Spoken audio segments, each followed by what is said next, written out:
Oi gente, eu sou Lorena Campos. Hoje eu estou aqui para a gente fazer uma revisão quanto a algumas questões que os nossos alunos enviaram como dúvidas, e hoje a gente vai falar sobre morte cefálica e ventilação mecânica. Algumas questões estão interligadas e nós vamos tentar fazer alguns esclarecimentos para os nossos alunos e para quem também está assistindo.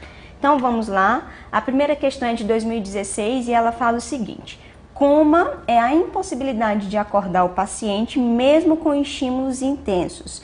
Com relação aos procedimentos frente a esse tipo de situação, a prioridade é. Então essa questão ela aborda um pouquinho tanto da urgência e emergência, mas também a gente tem a situação dentro da terapia intensiva.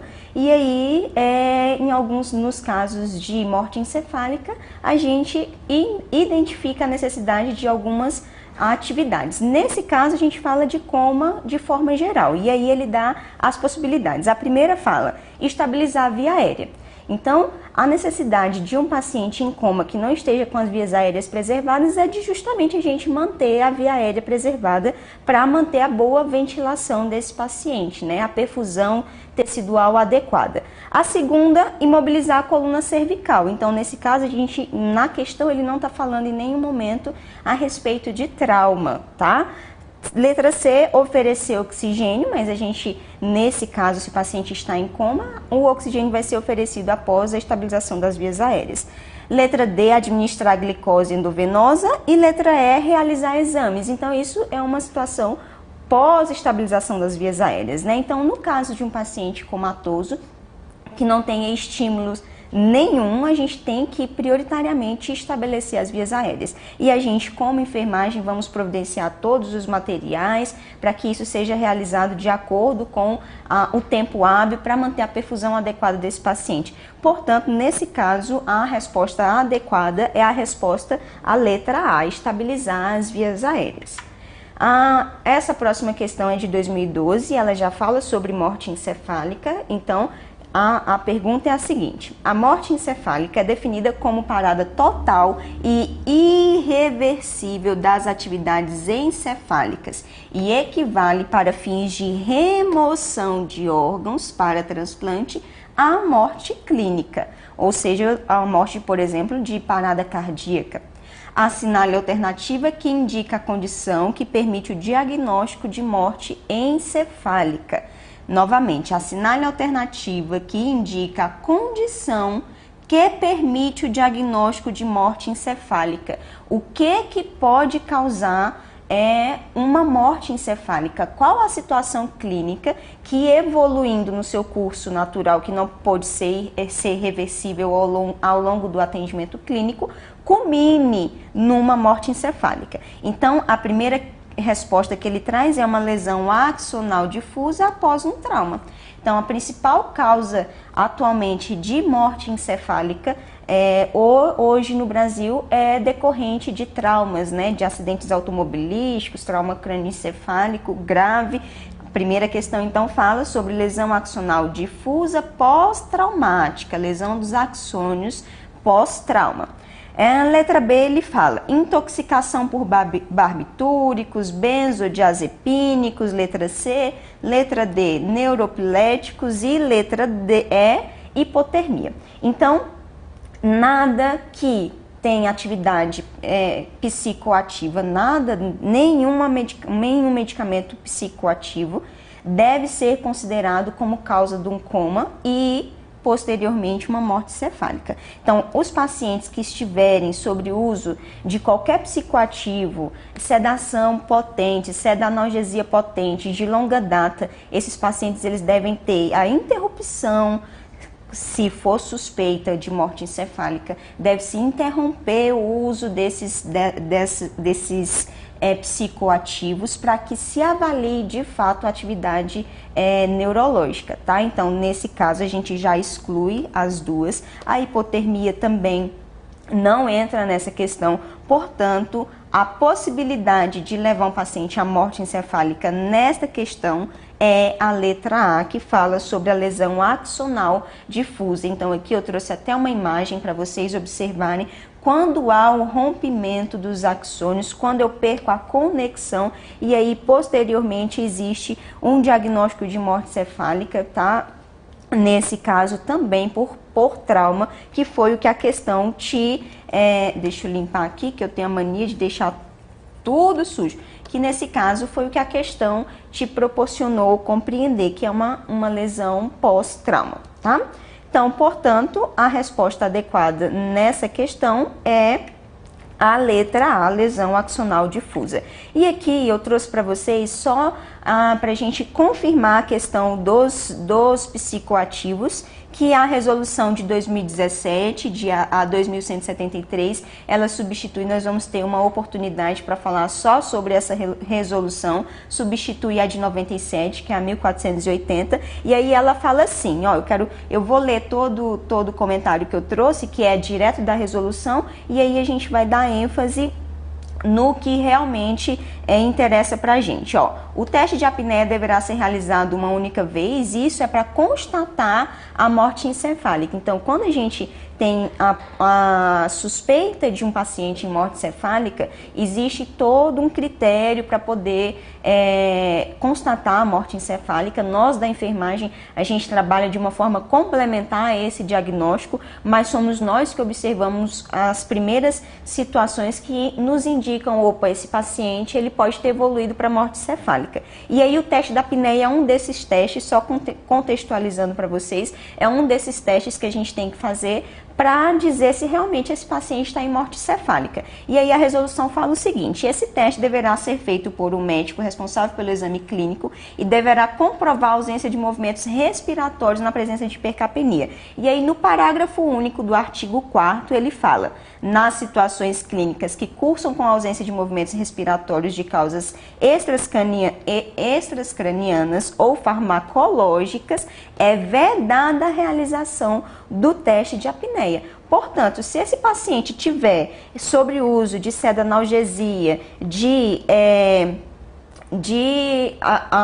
medicações que alterem a atividade neurológica, benzodiazepínicos, por exemplo, a gente tem que retirar, portanto, essa medicação para que se faça adequadamente o teste, tá? Então, isso está comprovado na própria resolução de 2017. Novamente, nós vamos ter uma oportunidade de conversar só sobre ela, que alguns critérios de fechamento de morte encefálica foram modificados, então é interessante que a gente aprenda quais são esses critérios que antigamente eram considerados e agora o que a gente considera, os intervalos depois da retirada dessas medicações. Então nós temos várias situações para adulto, para criança, para idosos, para pacientes nefropatas. A gente tem intervalos na qual vamos considerar após a retirada desses fármacos que têm alteração, que provocam alterações neurológicas, tá?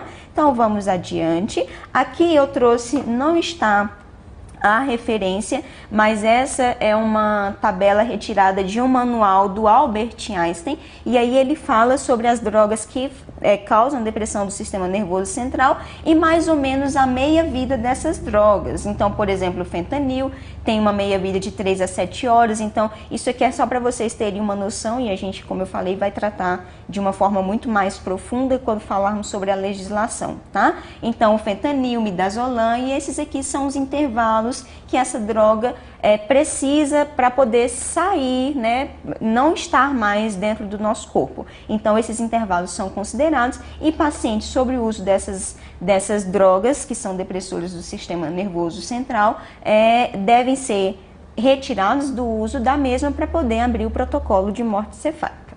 Então, vamos adiante. Portanto, a resposta certa é a letra A. A próxima questão, vamos lá. A doação de órgãos e os transplantes são procedimentos importantes que vêm crescendo no país. Muitas vezes, as questões técnicas e de urgência nesses processos podem gerar dúvidas. Por isso, é importante que o profissional de enfermagem conheça bem o seu papel, responsabilidades e limites éticos perante os indivíduos e famílias de doadores e receptores, quando do planejamento e realização dessas atividades. Indique a alternativa que está em desacordo com os ditames e princípios profissionais nestas situações. Então, vamos lá. A questão A fala o seguinte: planejar executar, coordenar, supervisionar e avaliar os procedimentos de enfermagem prestados aos doadores de órgãos e tecidos. E aqui eu queria abrir um parêntese. Dentro do contexto de captação de órgãos e transplante, existe o profissional, o enfermeiro, que trabalha apenas com a captação de órgãos, e existe também o profissional enfermeiro que trabalha com a parte do transplante em si. As atividades são distintas, um lida com o receptor, o outro lida com o doador. Pela legislação, esse profissional que lida com o doador não tem que ter contato com o receptor, senão gera conflito de interesse.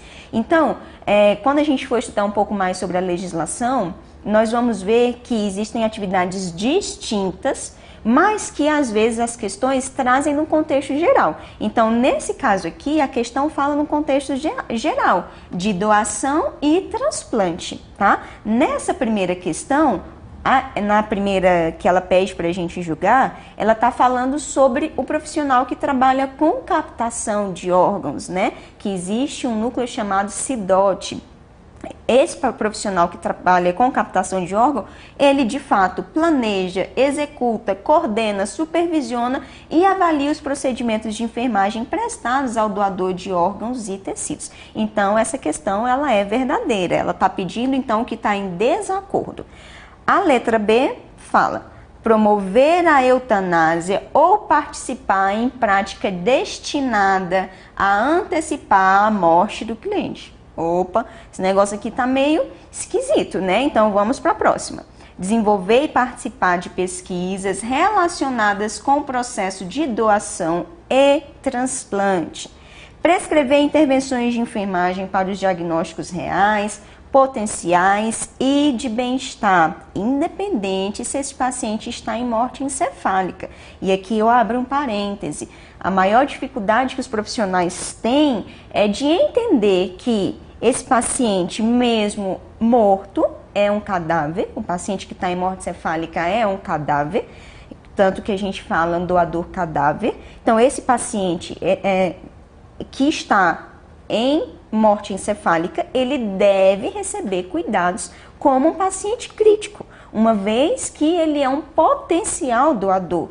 Então, a manutenção desse doador vai efetivar os transplantes. Então, o transplante, quem for receber o transplante renal, vai receber um bom órgão, porque nós, enfermeiros intensivistas, toda a nossa equipe, cuidamos desse cadáver, desse potencial doador, estabelecemos diagnósticos de enfermagem para esse potencial doador, mantivemos a vigilância sobre ele, mantivemos níveis pressóricos, então nós devemos manter assistência a esse paciente, tá? Então lá o nosso código de ética fala sobre a nossa assistência desde a concepção até a morte. Então não é porque ele está morto que a gente vai deixá-lo de forma alguma. Pelo contrário, nesse caso, ele é um potencial doador e ele pode salvar muitas vidas mediante seu cuidado, tá?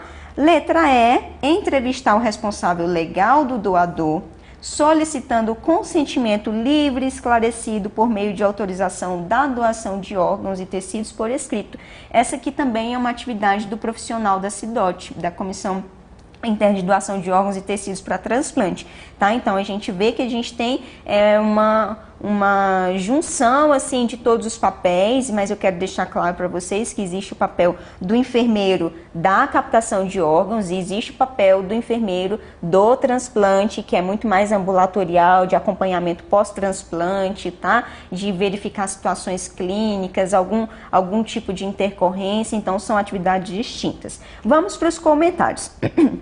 Então, lá na resolução 292 de 2004 do nosso Conselho Federal, ele fala que o enfermeiro deve sim planejar, executar, coordenar, supervisionar e avaliar os procedimentos de enfermagem prestados aos doadores de órgãos. Então essa resposta, como eu falei para vocês, de fato é verdadeira e está respaldada pelo nosso Conselho. A letra B, que é a resposta errada, vamos novamente ler. Promover a eutanásia ou participar em prática destinada a antecipar a morte do cliente. Então, ela também é no nosso código de ética, inclusive teve um novo código de ética que foi publicado agora em 2017, tá? No ano anterior ao ano 2018, é importante que deem uma lidinha. Ele fala lá no local das proibições que é proibido promover a eutanásia ou participar de práticas destinadas à antecipação da morte do seu cliente, tá? Então, como a nossa questão pede o que está em desacordo, esta é a questão certa. A letra A, B, C fala desenvolver e participar de pesquisas relacionadas com o processo de doação e transplante. Isso também está respaldado pela nossa resolução 292, o artigo 3º, então é importante que vocês deem uma lida. Portanto, está em acordo e não em desacordo. Vamos para a próxima. Prescrever intervenções de enfermagem para os diagnósticos reais, potenciais e de bem-estar. Também trouxe a resolução que te fala que tu tem que fazer isso. Então, isso não é um desacordo, isso é um acordo, tá? É a resolução 272 de 2002, que fala exatamente sobre o que você tem que fazer em relação à SAI, a sistematização da assistência de enfermagem, que o enfermeiro vai realizar através do processo de enfermagem. E por último, entrevistar o responsável legal do doador, solicitando consentimento livre esclarecido por meio de autorização da doação de órgãos e tecidos por escrito. Então, como eu disse, o profissional enfermeiro que trabalha lá na Cidote, ele é o responsável por entrevistar os familiares, né? Ele não é responsável por fechar o diagnóstico de morte cefálica. E aí só fazendo um lá dentro. Mas, após o fechamento do diagnóstico de morte encefálica, é o enfermeiro plantonista da Cidote que vai até os familiares conversar com os familiares a respeito da doação de órgãos. Se eles conhecem o que é doação, se o ente deles já havia falado sobre ser doador, se eles têm interesse de ajudar outras pessoas doando, tá? Então, é a família que vai decidir se doa ou não. E aí, portanto, abrindo um parêntese, fale com sua família a respeito de doação de órgãos, porque é importante que a família tenha consciência sobre a sua vontade. Isso vai determinar muito caso venha acontecer uma situação de doação de órgãos, tá?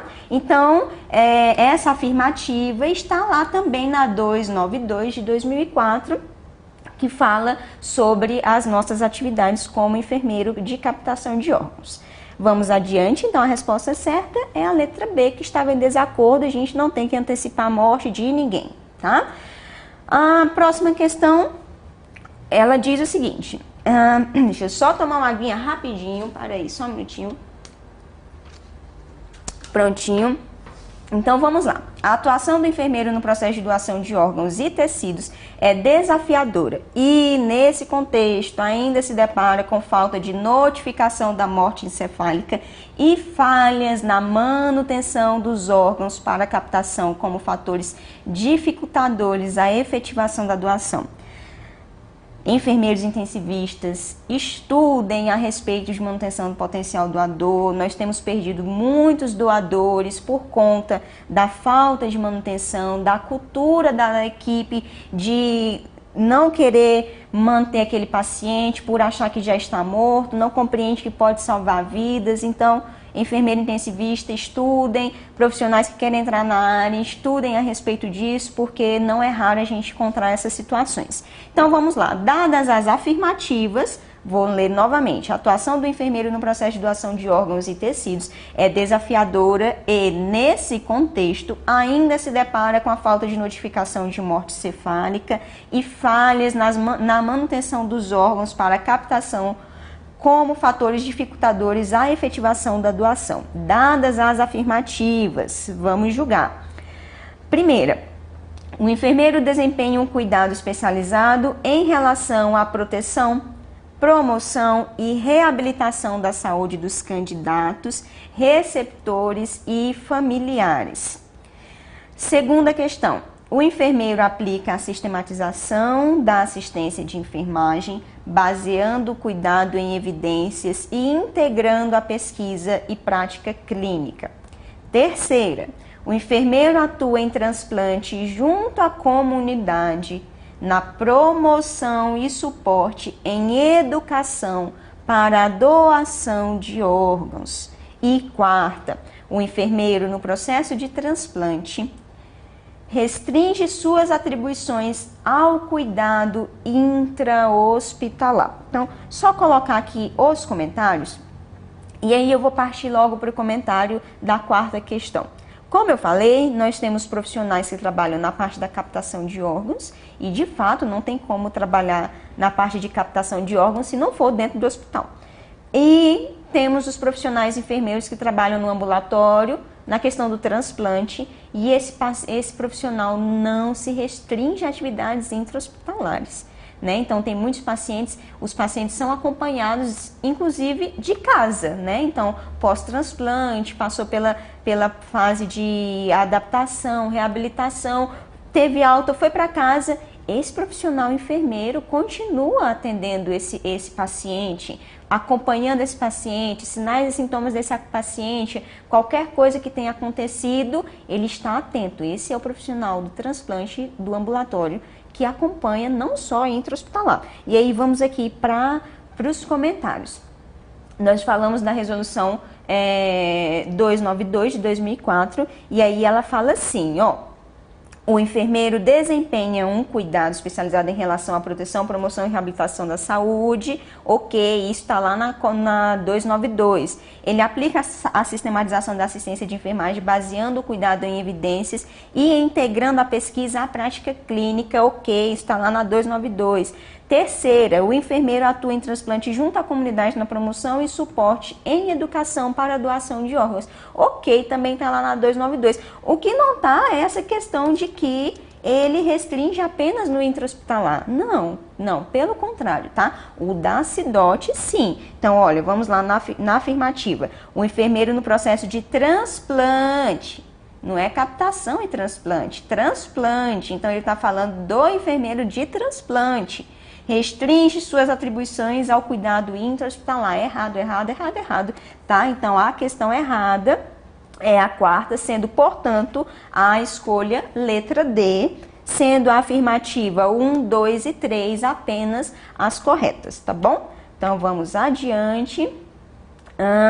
Próxima questão.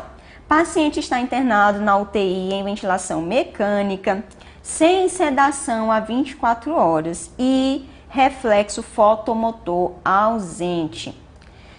Sem sedação há 24 horas, sem reflexo fotomotor. Então, esse já é um critério para a gente acender a luzinha da possibilidade de morte encefálica. Quem atendeu esse paciente foi uma fisioterapeuta. Durante a aspiração, observou que não havia estímulo e comunicou à enfermeira e ao médico plantonista. Diante desse caso, ó, então o pepino já está na mão da enfermeira e do médico plantonista, né? Então, diante desse caso, qual é a conduta a ser realizada? Estubar o paciente? Iniciar a sedação? Mas para que sedar se o paciente já está sem sedação há 24 horas, sem reflexo fotomotor, sem estímulo nenhum? Para que estubar o paciente se a gente ainda nem fechou morte cefálica? Comunicar à família e iniciar o protocolo de morte cefálica, asterisco. Aguardar 12 horas e observar se o paciente apresenta estímulo, mas com base em que tem que aguardar 12 horas para ver se o paciente está com estímulo, se já está com 24 horas sem sedação e já está sem estímulo, né? Iniciar protocolo de morte cefálica, aqui são as duas que nos deixam confusos. Primeiro, uma coisa é o que tem que ser e segundo, outra coisa é o que acontece, tá? Então, esqueçam o que acontece e pensem sempre no que tem que ser. O que é certo, o que é errado. O certo é comunica à família sobre a possibilidade e abre protocolo de morte cefálica, tá? Não é iniciar o protocolo de morte cefálica sem comunicar à família. Então, o certo é, vamos comunicar à família sobre o que aconteceu, já está 24 horas sem sedação, durante a aspiração não apresentou estímulo de tosse, está com reflexo fotomotor ausente, explica para a família o que é isso. Quem vai explicar com toda certeza é o médico, não é você. Você pode até acompanhar, às vezes a gente consegue melhorar a comunicação entre as partes, mas não é você, é o médico que vai falar. Depois que a gente comunica à família, é que inicia-se o protocolo de morte cefálica. E aí, o enfermeiro plantonista da terapia intensiva não está aqui dentro dessa questão, mas para vocês contextualizarem, o enfermeiro plantonista da terapia intensiva liga para o enfermeiro da CIDOT, se tiver uma CIDOT no hospital, que muito provavelmente tenha. Esse enfermeiro da CIDOT comunica a um órgão maior, e aí inicia-se o protocolo de abertura quanto à confirmação da morte cefálica, que deve ser iniciada pelo médico plantonista que identificou a situação, tá? Então esse médico ele tem que iniciar e posteriormente esse fechamento do protocolo tem que acontecer por uma equipe diferente. Então, nós vamos ver isso de forma melhor quando estudarmos a legislação. Portanto, a resposta que a gente tem que considerar é a C, que é comunicar à família e iniciar o protocolo de morte cefálica. Vamos adiante, letra C, próxima questão. Existem duas modalidades de doadores para o transplante renal: o doador vivo e o doador cadáver. Quando a gente fala em doador cadáver, é o doador que foi constatado, como eu falei, a morte encefálica. E o doador vivo é que, de forma, como eu posso falar, se dispôs a doar o órgão para algum parente seu, tá? Então, doador vivo, de fato, é doador vivo. E doador cadáver é o que foi fechado morte cefálica. No Brasil, por lei, até que grau de parentesco o indivíduo pode ser doador vivo de rim? Então, vamos lá. A letra A, ele fala que até terceiro grau mais cônjuge. A letra B, a primeiro grau exclusivo. Letra C, até quarto grau mais cônjuge. E letra D, até segundo grau mais cônjuge. É muito difícil a gente ouvir falar sobre essa situação. E aí eu trouxe a legislação para vocês, sendo, portanto, a resposta certa até quarto grau mais cônjuge. E tem uma legislação que fala sobre isso, que é a 10.211 de 2001. Lá no artigo 9 dessa legislação fala assim: é permitida à pessoa juridicamente capaz de dispor gratuitamente de tecidos, órgãos e partes do próprio corpo vivo para fins terapêuticos ou para transplante em cônjuge ou parentes consanguíneos até quarto grau. Portanto, a resposta certa é até o quarto grau mais cônjuge, tá? Então, existe uma legislação que fala a respeito disso, novamente a 10.211 de 2001, no artigo 9º. Portanto, não é até terceiro grau, não é até primeiro grau, não é até segundo grau. É o cônjuge, a mulher, o marido e até quarto grau consanguíneo, tá? Entretanto, há uma observação. Essa pessoa tem que estar juridicamente capaz, plena das suas faculdades mentais, consciente sobre a sua decisão. Após ela estar capaz de decidir por ela, é possível que ela doe gratuitamente, disponha gratuitamente, não é vender, é dispor de forma gratuita tecidos, órgãos e partes do próprio corpo para fins terapêuticos ou transplante. Portanto, cônjuge ou parentes consanguíneos de até quarto grau, tá bom? Então, vamos adiante. E aí, as próximas questões, nós já vamos falar um pouquinho sobre ventilação mecânica, tirar algumas dúvidas assim de forma bem objetiva para os alunos que nos enviaram. E aí ela fala o seguinte, vamos olhar a tela. Sobre os princípios, modalidades e parâmetros de ventilação mecânica, é correto afirmar que, ainda na tela, a pressão positiva contínua nas vias aéreas, CPAP, é uma modalidade ventilatória com disparo controlado pelo ventilador mecânico. Letra B. A ventilação mandatória contínua com volume controlado é uma modalidade ventilatória com ciclagem controlada pelo paciente. Letra C. O volume corrente é um produto do fluxo inspiratório pelo volume minuto. A pressão de suporte é uma pressão auxiliar exclusiva de modalidades espontâneas. E letra E, o ajuste de pressão expiratória final positiva possibilita manter a distensão alveolar no final da expiração, evitando a telectasia. Nós vamos ter uma possibilidade de falar só sobre ventilação mecânica, modos ventilatórios. Então, não fiquem aperreados que nós vamos ter essa oportunidade. Aqui é realmente para a gente tirar algumas dúvidas muito básicas. Então, vamos lá. Quando ele fala assim, a pressão positiva contínua nas vias aéreas, CPAP, é uma modalidade ventilatória com disparo controlado pelo ventilador mecânico. Então, vamos lá. A ventilação espontânea, ela pode ser contínua assistida e não assistida, tá? A ventilação espontânea contínua pode ser assistida e não assistida pelo ventilador. Nesse caso, o ventilador ele sempre vai manter, observem o comentário, sempre vai manter uma pressão positiva durante todo o ciclo respiratório, tanto na inspiração como na expiração. Portanto, quando ele fala assim, a pressão positiva contínua nas vias aéreas é uma modalidade ventilatória com disparo controlado, então, pelo ventilador mecânico. Então, essa questão ela é incorreta, tá? O que é o certo é que esse ventilador ele vai manter uma pressão positiva durante todo o ciclo respiratório, tanto na inspiração quanto na expiração, mantendo essa pressão positiva nas vias aéreas. Então, essa primeira questão, ela é inadequada, tá?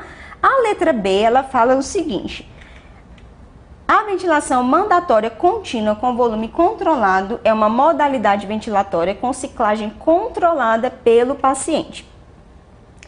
Errada. Quando a gente fala na ciclagem controlada pelo paciente, não é pelo paciente, na verdade, não é o paciente que controla essa ciclagem. Quem faz isso é o próprio ventilador, são ciclos mandatórios, tá? Então, nessa questão, a gente também observa erro. Na letra C, também é errada, ela fala o seguinte, vamos ler. O volume corrente é o produto do fluxo inspiratório pelo volume minuto. Por que ela é errada? O volume minuto, que é a quantidade de ar administrada pelo paciente durante 1 minuto, na verdade é o produto do volume corrente. Então, é o produto do volume corrente pela frequência respiratória e não o volume minuto como um produto do volume corrente, tá? Então, nesse caso, a gente tem também errada a questão. Na letra, nós vimos a letra C, na letra D, ele fala o seguinte, a pressão, vamos ler o comentário. Letra D. A pressão de suporte é uma pressão auxiliar exclusiva de modalidades espontâneas. Então, vamos lá, na letra D, ela não é considerada um modo preferencial, tá? Então, da ventilação espontânea. Então, nesse caso, também a gente observa erro. E a resposta correta é a resposta E, que fala: o ajuste da pressão expiratória final positiva possibilita manter a distensão alveolar no final da expiração, evitando que a gente tenha, portanto, atelectasias, colabamentos. Então, a resposta correta nesse caso é a resposta E, tá? A letra E. Próxima questão. A ventilação com bolsa, válvula, máscara e insuflador manual. Então, só observação, aqui não é AMBU. A gente vê muitos profissionais tratando esse dispositivo como AMBU. Não é AMBU, é bolsa, válvula, máscara. Pode fornecer oxigênio e ventilação adequados para uma criança que não respira ou que respira de modo inadequado, apesar de uma via aérea patente. Para avaliar a eficácia da oxigenação e da ventilação, o enfermeiro deve, exceto, então vamos lá, A. Observar a elevação visível do tórax a cada ventilação? É óbvio, né? Então a gente tem que ventilar o paciente observando a elevação torácica. Então a elevação torácica significa que realmente o oxigênio está sendo ofertado de forma adequada. Quantificar gás carbônico inalado, a gente está ofertando oxigênio nesse momento. Atentar, em nenhum momento se oferta gás carbônico, né? Mas em situações críticas, né, que a gente tem possibilidade de acompanhar esse paciente, nós vamos avaliar gás carbônico, CO2, mas não nesse momento, não tem condições. Atentar para a estabilidade hemodinâmica, frequência cardíaca, pressão arterial, dentre outras situações, nós vamos avaliar também nesse contexto a própria pressão arterial média, né, e não apenas a pressão arterial sistólica e diastólica. É importante que a gente se atente para a pressão arterial média, que é o que nos diz se está havendo perfusão tecidual ou não. Letra D, avaliar a saturação de oxigênio com toda certeza. E letra E, verificar sinais de melhora ou deterioração. Então, se esse paciente apresenta-se agitado, se ele apresenta cianose periférica, se ele apresenta cianose central, se ele está torporoso, né, na nossa situação, ele não fala qual o nível de consciência dele, mas se porventura tem algum nível de consciência que possa ser mensurado e começou a ficar torporoso, confuso, tá? Então, nesse contexto, a resposta que nós devemos considerar é a letra B. E aí ele fala que para avaliar a eficácia da oxigenação e da ventilação, o enfermeiro deve, exceto, quantificar gás carbônico inalado, porque de resto ele deve fazer obrigatoriamente, novamente, observar a elevação da caixa torácica a cada ventilação, atentar para a estabilidade hemodinâmica, pressão arterial diastólica, sistólica, frequência cardíaca, pressão arterial média, avaliar a saturação de oxigênio para ver a eficácia da oferta,